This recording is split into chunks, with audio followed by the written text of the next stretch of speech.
All right, so we're just getting set up here, waiting for Tara and a couple other people to jump in and join the Hangout. So welcome.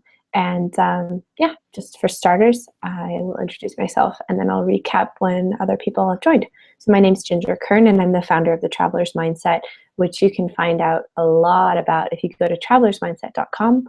That's traveler with one L, just so you know, in case you're not an American English speaker. So yeah, just as we get set up here, hang tight and we will get started in a bit.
Hey, Emma, welcome. Can you hear me okay?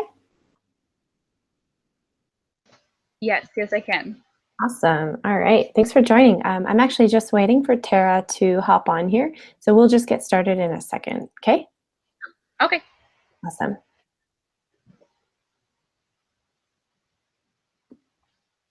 And yeah, actually, in the meantime, I'm just curious if you have any burning travel questions at the top of your mind, we can make sure to get those answered today. So yeah, what had you join the webinar? I mean, Tara, she invited me, and I'm pretty sure that Galen had talked to her and told her that I'm really interested in travel, and I'm planning a trip for the fall right now. Okay. Awesome. First of all, Galen's awesome. Oh yeah. Yeah, he's rad. And where are you going this fall? I'm trying to travel all over Europe, staying for like a week in each city. So looking at Ireland, Germany, Amsterdam, France, Italy, trying to go all over the place. Cool. Mm-hmm. Awesome. And 1 week per country, you said? Or per city, we might depending on money and things like that, we might rethink that, where we have kind of a home base maybe in Prague because it's a little bit cheaper, and then every other Totally. week or so travel somewhere else. Awesome. I love it. And I guess my other question is how long will you be going for? Because this is something that we'll definitely be talking about today, is just how people can extend their travel as long as possible. Because, I mean, it sounds like you already know this, but getting into the culture takes some time. So you don't want to be rushing from place to place. Right. We were looking to go for about, it was originally going to be 4 months, but now we're looking more like 3 months to give us more time to plan and save up and things like that. And I'm trying to, each place I go to, I want to connect with communities there, similar, co-working spaces, things like that, and hopefully, ask some questions and see maybe if it'd be possible for me to work at any of them this coming spring, maybe try to get an internship and, work abroad for a couple months next year, something like that. Awesome. Okay, cool. Yeah, I'd be happy to talk about that with you as well. I've done quite a bit of work abroad myself. Not so much internships, but like actual jobs or volunteer work. That works too. And yeah, cool. Well, you know what? I think we should just go ahead and start. I'm going to switch back to my video so that you can actually see me for a second Okay. and introduce myself. Okay, can you see me? Yeah. Awesome. Hey, good to meet you. Cool. But, oh, nice. There you are. Awesome. Well, hopefully Tara will join us in a little bit here. She's definitely, we were messaging about half an hour ago, so she'll be trying to find Wi-Fi. She's traveling at the moment. Okay. But yeah, hence such is the life of a traveler. It's like, where's the best Wi-Fi? But awesome. Really good to meet you, first of all. Thanks for joining us. I'm stoked to just share a little bit about my background, my experience with you and whoever else hops on. And I think this is also recording, so whoever is watching this after the fact, really excited that you're watching. My name's Ginger, and I actually run a platform called The Traveler's Mindset, which if you want to visit the website, it's travelersmindset.com. And it's basically, it's a site for Americans and people around the world too, but really core purpose was for helping Americans travel internationally. And the reason why I started it was really because I had lived abroad for over 3 years, just straight out of college. And when I started talking to my friends back home in the States, they were kind of asking me the same questions over and over, like, how did you manage this, Ginger? Like, how did you make this possible for yourself? And how can I do something similar? Or some people were just super resistant to the idea of traveling abroad, totally resistant. And, we can talk about that sort of thing too. But I found that no matter where I was in the world, there were always Americans who wanted to go abroad, but they couldn't seem to find out all of the information they thought they needed. And the same types of questions kept coming up. And so I started this website, not only to actually share interviews with people who have successfully lived abroad in multiple different continents, but maybe also started businesses abroad, have done, some sort of an unconventional lifestyle choice, whether it's living part-time in the US, part-time somewhere else, depending on the seasons, just to showcase what's possible. And then also to actually give resources in terms of how do you find funding for travel that's not your own bank account, because that's always helpful too. So since then, I did a TEDx talk a couple of years back. I've been involved with Under 30 Changemakers, Under 30 Nomads through Tara, who's awesome. And again, I just can't speak highly enough of her. She's super, super rad. But right now I'm actually based in Boulder, Colorado. So I don't know if you've been here. Yeah. So did you just meet Galen, or have you met Galen yet? Or I met him before, actually. So he and I did something called Starting Block together, which was a 5-day institute for people transitioning into the nonprofit sector or into entrepreneurship or social entrepreneurship specifically. And that was in Boulder in 2014. So I met him a couple years back. Yeah. Okay. Yeah. How did you guys meet, actually? He knew my brother. I'm sure he's talked to you about New Leaf Initiative. Yes, totally. So, my brother, he met him through first CoSpace and then New Leaf Initiative. They became close friends. Oh, cool. And then I started getting involved, and then I ended up not interning, but partly working at New Leaf as, just the head of the, kind of like a host type thing. Sweet. So I got close to Galen through New Leaf. Awesome. Oh, cool. Okay, so you're in that whole world too. That's great. Fun. Um, Yeah, go ahead. One thing that's kind of jumping to me, although if other people have questions that come on later, how did you get a job right out of college that had you living abroad, or did you just decide to live abroad? So I actually applied for the Fulbright grant, and that was the second grant that I applied for, or actually third. And it's the first one that I got the acceptance to. So one thing that I was really clear on was that, you know, ever since I was 14, and I talk about this a little bit in my TEDx talk, but I'm from Wisconsin, from Milwaukee, and I've like literally since I was 14, I wanted to live in other countries. I wanted to speak another language or two or three fluently. And it was just this burning desire for exploration. So when I was in college, I was very specific in terms of the classes that I took. I wanted to speak German, French, and Italian, and so I took those classes. I had studied abroad in Germany, and I ended up actually applying for the Fulbright grant, along with what was called, I think it was like the Austrian government's equivalent of the Fulbright, to teach English in Austria. I ended up getting waitlisted for that grant. I got accepted to the Fulbright, and then just as like a summer sort of cool internship idea, I had applied to what's called the Critical Language Scholarship. That's something that the US government also funds. And I really wanted to do it in Turkey and learn Turkish because I don't know if you know this, but there was a huge wave of millions of Turkish immigrants back in the, I think it was 60s and 70s, migrant workers. They had like an agreement between Germany and Turkey that Turkish people could come and work in Germany because they actually needed more people in their workforce. And so a lot of those people actually stayed. And especially in places like Berlin, you're hearing Turkish all the time. So I thought, well, if I'm going to live in Germany, then I might as well also learn Turkish because that's really complementary, kind of like learning Right. Spanish for America, right?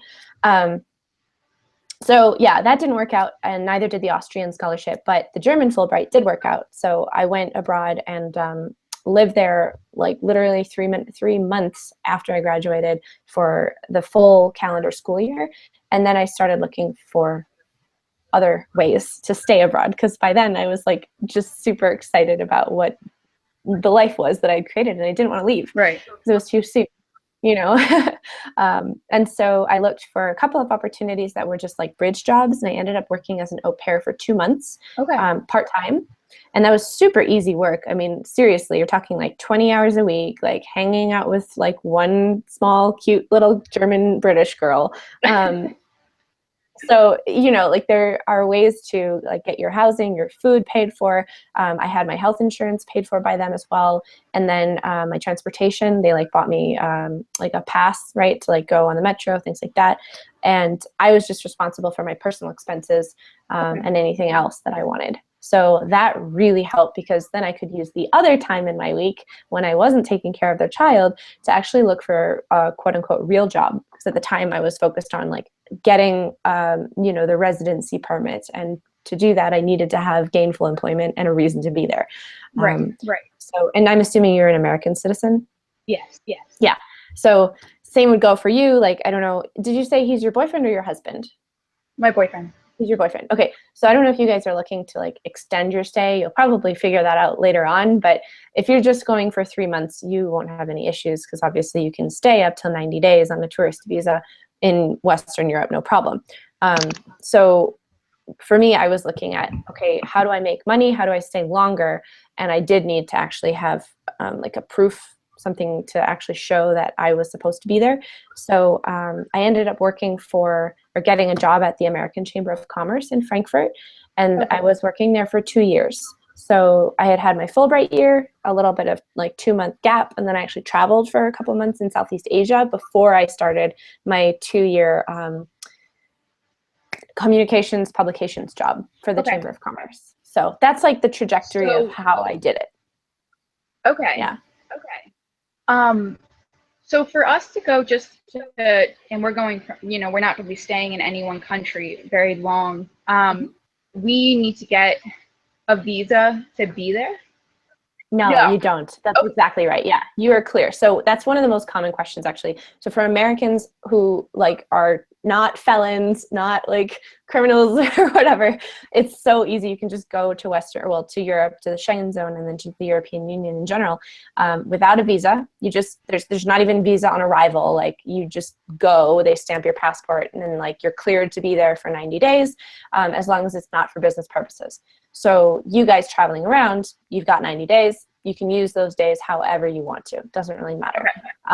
Now, if you, and this was something that I found out just from having lived there longer, if I, had gone there and wanted to stay for more than 90 days, I would really actually have to leave the country, like leave the whole European Union, maybe hang out in Turkey for a little while, up to really 3 months to like reset my tourist status so that I could then re-enter and have another 90 days. It's not like you can just leave for a day like you can in Thailand, get your passport stamped in Burma, and then come back into Thailand and have another 30 days. It doesn't work like that. You'd have to leave for how long? For at least another period of 90 days. So yeah, and that's what they told me once I was leaving Germany at the very end of my 3 year, it was a little bit over 3 years there, because they just wanted to make sure that I wasn't leaving to go back home for a week and then like pretending to just come back into the EU and start fresh without an actual valid reason to be there. So for you guys, you're totally fine. You're freezing up. Oh, how about now? Can you hear me now? Am I freezing up at all, or? Nope, you're good. Oh, okay. Okay, you're good now. Is that better? Okay, must have just been a connectivity issue. But for you, like I said, there's no issue because you're just staying 90 days. Yeah, so I guess what I had planned to talk about, which I think we can kind of tweak since you're the one that's on here right now, is definitely like creating time, like vacation time, negotiating for, either whether it's paid time off or unpaid time off, because that's something that really holds a lot of Americans back. But I don't know if that's your issue, because it sounds like you guys are already planning solid for 3 months. Yeah, we're both taking a break from school right now, Perfect. and just kind of trying to figure out what our next move is and if we want to go back to Penn State. So we just decided, since we're taking this time off, to traveling's pretty much my big thing too. That's where kind of my passion lies, is wanting to travel and live in as many countries as possible. And I'd love to learn German. That's actually the language I want to try first, is to try to learn German. But just like I would really like to work with startups still, and that kind of environment. So that's why we thought traveling now would be a good idea. And we were also looking. We're both engineering students, and we were looking at schools in Germany to maybe take a semester worth of classes and get that international experience. Because I never really got to study abroad. Our majors don't really have the best study abroad program. So we were looking at that. So yeah, we're not taking breaks from work or anything like that. We kind of just have this free time to awesome. Okay, that makes it easier then. That's, yeah, a lot of people, like, I guess if anyone is watching the recording of this, I'll just say a couple of words about if you are working. There are plenty of ways to actually create time and negotiate with your employer. So like in the future, since you guys are going to be engineers, I imagine you'll probably be working for either a firm or potentially on contract work for separate projects. And if you're working for a firm, then you have an employer to negotiate with. So right from the get-go, if they're making you an offer, you can like already kind of stake out your territory and say like, hey, I'm willing to take X amount of pay cut if you're willing to give me X number of paid days off. Like my time and my freedom away from the office or project is super important to me, and I want, 17 days of vacation, not just 14 or whatever it is for you. And then negotiate from there, right? If they say, whoa, that's crazy, like, no way, we can't, pay you for 17 or 20 days of vacation. What do you think we are? Like Europe? No. Then you can say, okay, well then what could we work out in terms of unpaid days off? That again, you're not making money, but at least you have that time and that freedom to go and use it where you want to, wherever you are in the world. So that's what I would say for that. I'm wondering though, for like just looking at your 3-month budget or something like that, what are you what level of convenience and comfort are you two looking for in your travels? Well, we're looking at all different options. We're really open to different accommodations, and like I was looking at workaways, Great. hostels, things like that. We, we've had a couple good locations, but again, a lot of those places they want you to stay for, up to, 1 or 2 months or things like that. So it's been a little iffy on, then we have to apply and things like that. Totally. We're looking at like Airbnb. We're finding that those are actually very cheap. In Prague, we found, Yep. full apartments we can get for, $15 a night, which is nothing to, split Exactly. between the two of us. Totally. And like we definitely have certain places we want to hit, but we're very flexible in what our accommodations will be and what we need to do to make this as, cheap as possible. And we're not looking, in terms of food and stuff, we're really going to try to keep it the minimal and, go to street vendors and things like that. Sure. And, grocery try stores, to make it as supermarkets, exactly outdoor markets. Yeah. right. Yeah. Europe's full of those. Awesome. Well, I guess the one thing that I didn't hear you say is if you're considering couch surfing at all. I've not really heard much about that. I don't really know. Okay. Is that very similar to Airbnb? I don't know much about couch surfing. Perfect. Okay, so I'm glad we're talking. Couch surfing is much, much older than Airbnb. It's been around for like almost 15 years, something like that. And I actually started in 2008 couch surfing and also hosting travelers. So it's like Airbnb in the sense that you could be placed on a couch, or you could be on an air mattress, or you could be in an actual guest room, or you could have the entire place to yourself in rare occasions. The difference, however, is that it is totally free. Oh, wow. So the point is, yes, Okay. so it's actually like a travelers network of travelers hosting travelers and then travelers staying with travelers. And the concept, or like the culture of couch surfing, which admittedly was a lot stronger like 10 years ago than it is now, but it's really based upon like sharing skill sets, sharing your talents, sharing what you love, and sharing something from back home with your host. So you and your boyfriend, if you were going to go to, let's say, stay and couch surf in one of the more expensive destinations, which is what I would recommend, thinking about couch surfing in you could bring something that's like, actually, I was going to ask, where are you based right now? Which I'm in state? New Jersey. In New Jersey. Okay, so I have no idea what would be culinarily typical of New Jersey, but you could bring something like super American with you to Ireland and like have it as a gift for your host. And it's like based off of that sort of thing. It's like trading, it's just sharing. You could, on your couch surfing profile, there's a section for what you'd like to teach or learn or share with people. Okay. And, you just fill out your profile and you share what you want to share. So I don't know what your other skill sets or hobbies are, but you could totally think of a couple to I was thinking my boyfriend's pretty good at cooking, so I may pawn him off. He has to cook meals if it gets us free rooms.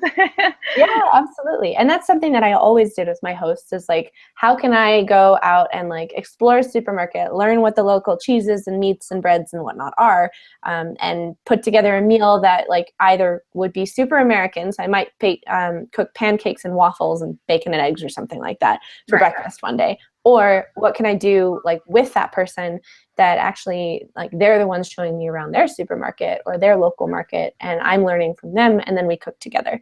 It's super, super helpful for both people, because you like learn something new and you get to cook delicious food, which is awesome. So that's cool. Oh, wow, that's so cool. You have to check it out. You totally have to. And the other thing I would say is if you and your boyfriend are going to always be traveling together in this 3-month period of time, then create a profile together. You can actually do that, is to create one joint profile. Whereas like I have my own separate profile, and then my boyfriend has his own separate profile. And whenever I have to like make a request of someone, I just copy and paste his URL into my request so that people can go and check out who he is and see the references that other people have left for him. Because that's a big thing in setting up your profile, is you want to have good references, obviously. So I'm happy to leave one just like Oh yeah, thank vouching you. through the under 30 and under 30 nomads community. So, And you've used it a lot. oh yeah, I've used it probably in like 15 different countries, Wow. 10 or Okay. 15 different countries, including the United States, actually. I Right, couch right. surfed in New Orleans, which was really fun. Oh, Super cool. fun. Yeah. Okay. Yeah, that was awesome. So that's another way. And I'm glad that we're talking because, yeah, you should totally hit that up. Oh, and the other thing that I do want to share is that with couch surfing, you don't necessarily have to like go and stay with someone to be active on couch surfing. There actually there's a way to just look under the different cities that have couch surfing groups. And if you're in Prague and you already have a really nice place to stay, but you still want to meet people who are locals or other travelers Okay. that aren't in a hostel, then all you have to do is go on couch surfing and search under like the city group, and you can literally just post a message saying like, hey guys, like my boyfriend and I are here for 3 days, we'd love to meet with anyone who likes going out and dancing or cooking and blah blah blah. Like you can make that request in the group. Okay. Yeah. That's awesome. Yeah. Oh well, thank you very much. This is totally awesome because this has definitely been one thing that's been stressing us out, trying to find cheap accommodations and Totally. with workplace not really being short term things. Right. That's awesome. Yeah. And I would say, just from my experience, the best time frame to request to surf with someone is about 2 weeks out. You don't want to do it more than that because people don't know. I mean, think about it. They're travelers. They don't know where they're going to be in like a month from now. Right. No one does, right? Yeah. So like wait till like a week or two out, send, 5 to 10 requests that are actually personalized. You've actually read through that person's profile and picked Right. out, why I want to stay with you. Like this and this and this are the reasons. And then point to those reasons in your request, and obviously share what you can share, what you bring to the table, in terms of like you being a great person to host. So those are the key things I would say. Okay. Yeah. And you would find, since that is kind of a traveler's community, that more often than not you will find someone to host you. Totally. Especially Okay. if you're only hitting up bigger cities, because there are thousands in some cities, like thousands of surfers and hosts in some cities, Yeah. like London or Dublin or whatever. So Right. it's just when you get to places that are smaller in population, and also places that are, I guess, historically older populations, and or if you're in developing countries, like in Cambodia, for example, first of all, it's so inexpensive to stay in a guest house there that it doesn't really make sense to like couch surf anyway. But there are also just fewer people registered as hosts, and I think the fact that you're traveling with your boyfriend obviously makes it a little bit easier for you because you don't have as many safety issues coming up in your mind as a female traveler. But if anyone is watching this recording afterwards and is thinking to themselves like, holy crap, I can't do that, that's so dangerous, I would just say that like I have almost always surfed alone, and I would say probably 2/3 of the time it's been with men. No problems, nothing weird, nothing dangerous. And the reason for that is because I actually read the profiles. I look for people who are verified or have had dozens of people vouch for them in the past, and leave good references. Because it's really just like, yeah, do you have a good reputation? And if so, people will actually talk about it. If you have a bad reputation and something just was really off, people will leave you a negative review. And unlike Facebook, where you can like delete stuff from your wall, you can't do that on couch surfing. So it's actually stuck there as a negative review, just like on Airbnb would.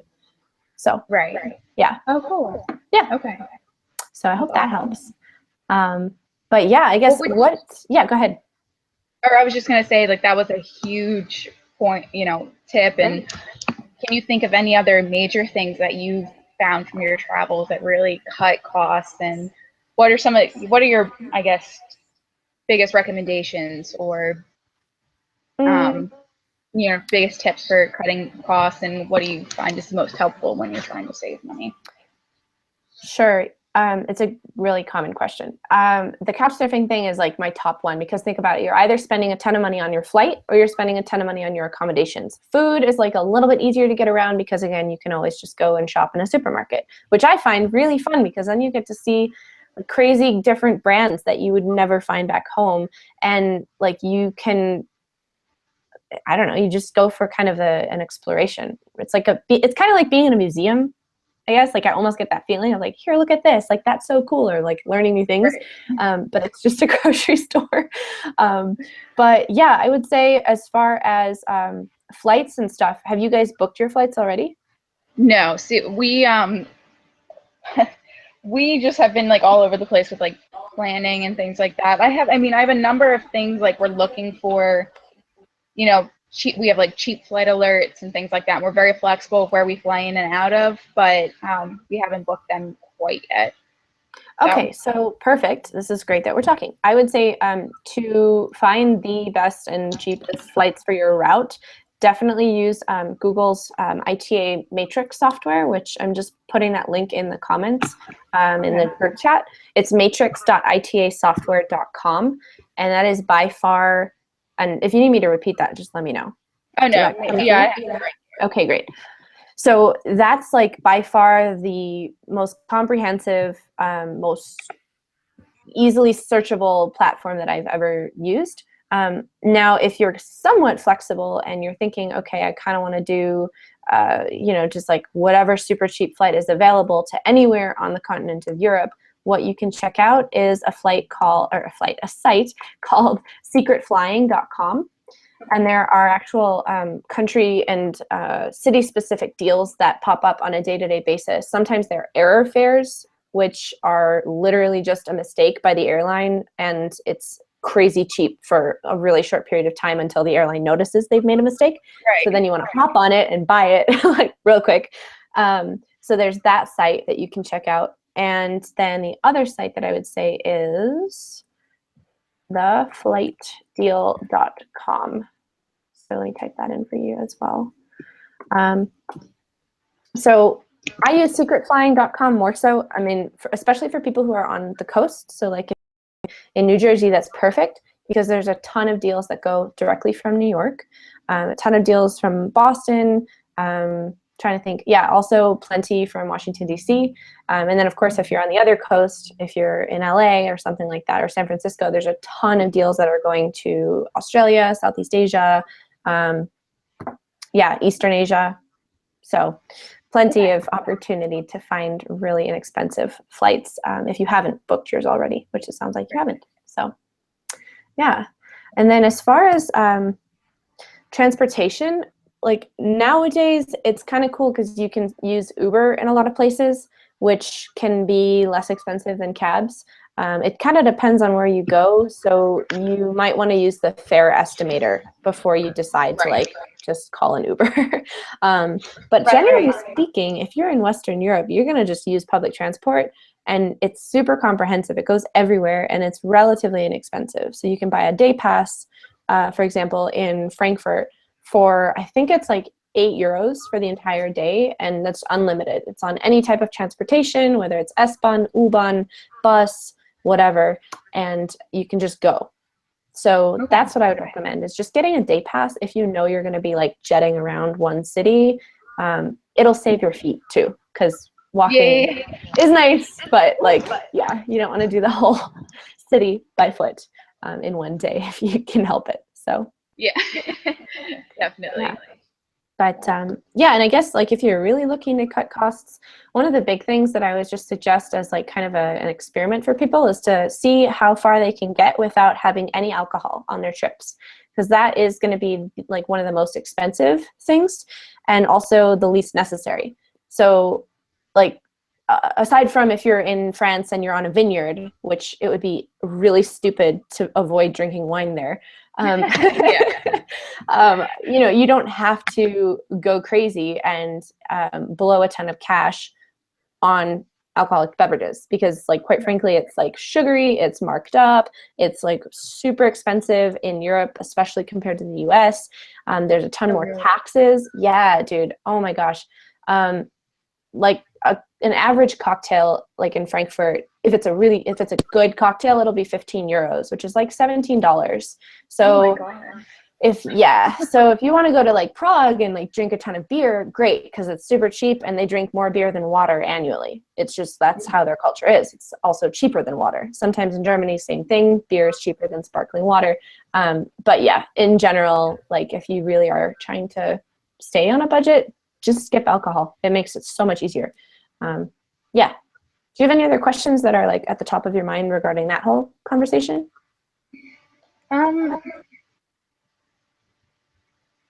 Not, I guess not really. I guess like my biggest thing I'm looking for to get out of this trip is really connecting with different communities. Cool. Tell me more Especially about like that. co-working spaces and things like that. That's like my biggest thought I have around traveling is because especially like again, like I'd really love to live abroad. That's kind of my number one thing I'm looking for, you know, in the next couple of years is to finally live abroad and Awesome. travel as much as possible and things like that. So connecting to different communities and knowing how to connect to those communities is probably my biggest concern, Yeah. or not really a concern, but yeah, Your goal. Cool. I So think if that's your those. goal, Oh, can you hear me wait. now? Hello. There you go. Technology. Yay, Google. So I totally hear you. And that's something that I started doing towards the end of my 3 years in Germany, was like actually connecting with intentional communities there. And I looked for overlapping values. So definitely was trying to find and connect with entrepreneurs. I actually found a lot of them through Global Shapers, which is everywhere. I don't know if you've heard of it. I'll type it in the chat box as well. It is globalshapers.org. And there are hubs in 452 cities all around the world.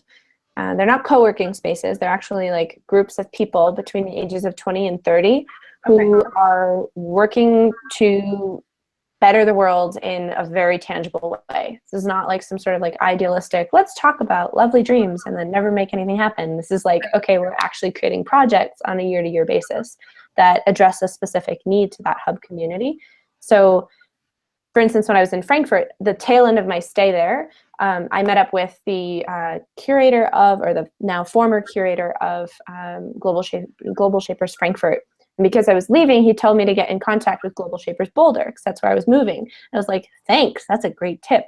But for you as a traveler, I mean, even if you're not a shaper in New Jersey or in New York, for example, you can still like contact their hub's curator and say, hey, like I'm an American and coming to visit. I heard about your organization from, you know, a shaper in Colorado.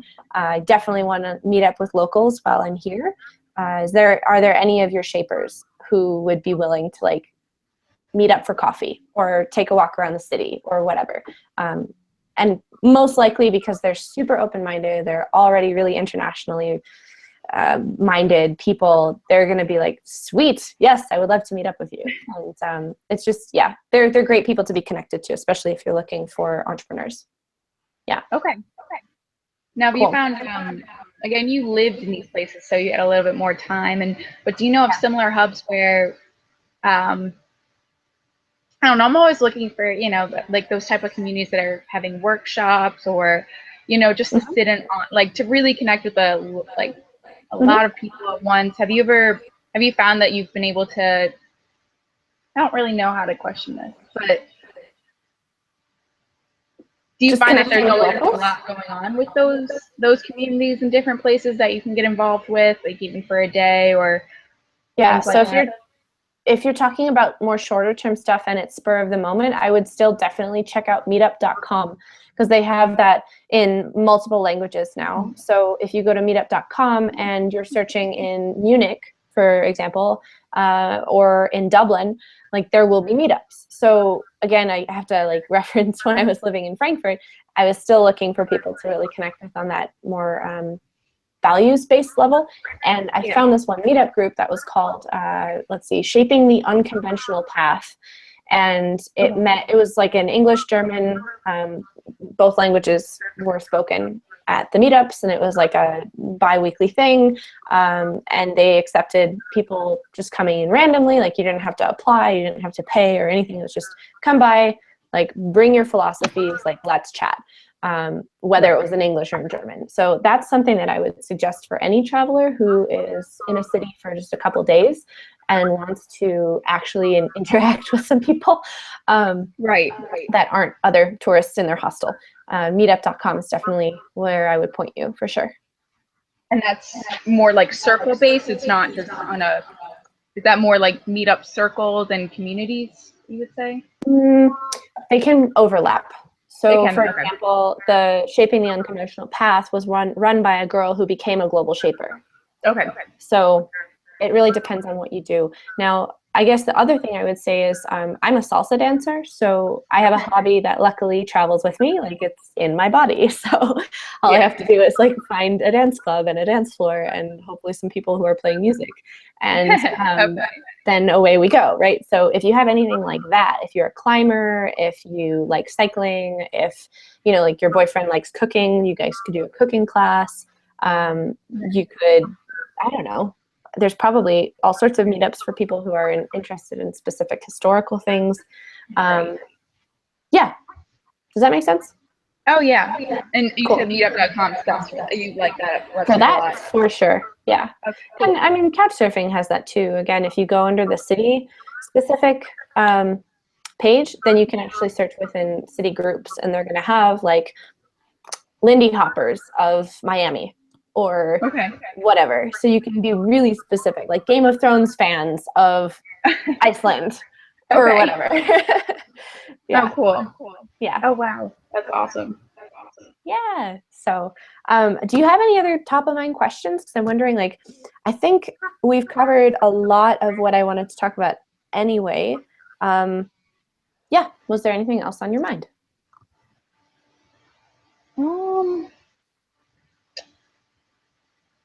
Not that I can think of off the top of my head, honestly. These have all been really helpful and way more, like, totally awesome. Way more than I was expecting. Like, that's great. Thank you. Yeah, well, if you think of anything, I would just say I can give you my email address, which is travelersmindset@gmail.com. Okay. And then obviously you can totally check out travelersmindset.com, which is the website that I run and has all sorts of resources, like literally like interviews with people who have lived in these different places, country-specific information, you know, just whatever you might think of. And this is all centered around authentic, like local travel, nothing package tour based. Right. It's just not my thing. So yeah. Okay. Well, thank you. Thank you very much. Totally. Awesome. Yeah. And if you, or I don't know, I guess your boyfriend, if he's sort of interested in actually getting into something deeper, like getting all of the information that I shared with you today, plus a ton more, then I actually also have a course. It's called the Travel Savvy e-course. And it is 30 video modules. So it's like literally you can go back and watch the videos however many times you want. It's like, I would say they range between 1 minute and like 13 or 15 minutes long. But they go through the entire process of travel, from like actually planning your trip, getting your passport, even for people who don't have it, to like surviving an 8 or 10 or 17-hour flight, and skipping lines at the airport, because there's ways to do that, and you know, just all sorts of things that you would encounter right when you arrive at your destination, like getting your bearings, what to do if you get lost, what happens if you get mugged, you know, those sorts of things. So and that's on travelersmindset.com, and then that's actually the Travel Savvy e-course. So I will pop that link in there for you. And actually, I'm doing a discount on that for the next, I think it's 2.5 weeks until August 24th, maybe a little less than 2.5 weeks. But yeah, it'll be 25% off. So the price that you see there is $127. But if you or your boyfriend are interested in it, you could obviously share it, because you're both, you would just watch from the same videos. You don't have to like go and buy it twice, obviously. Right. But let me get you the link to the discounted page in case that is something you are into. It is right here. So that's at 25% off, and that's for $95. So yeah. Okay, great. Thank you. Cool. You're welcome. I totally appreciate you hopping on, and I'm like really glad that I got to answer so many questions for you. Yeah, really no. Thank you. All of it, I mean, this has been so helpful. I'm so excited about couch surfing. You have no idea. That's so Okay, cool. exciting. Yay! Well, go ahead and make your profile, and when you've got it up, just shoot me the link, and I can check it out and see if there are any things that, like any holes that I can see that would make a difference, you know? All right. Well, thank Okay, you. And I'll email you any questions I have, and maybe we can chat again sometime. sweet. Sounds good. It was good All to right. meet you. You I'll too. talk to you soon. Bye. Bye.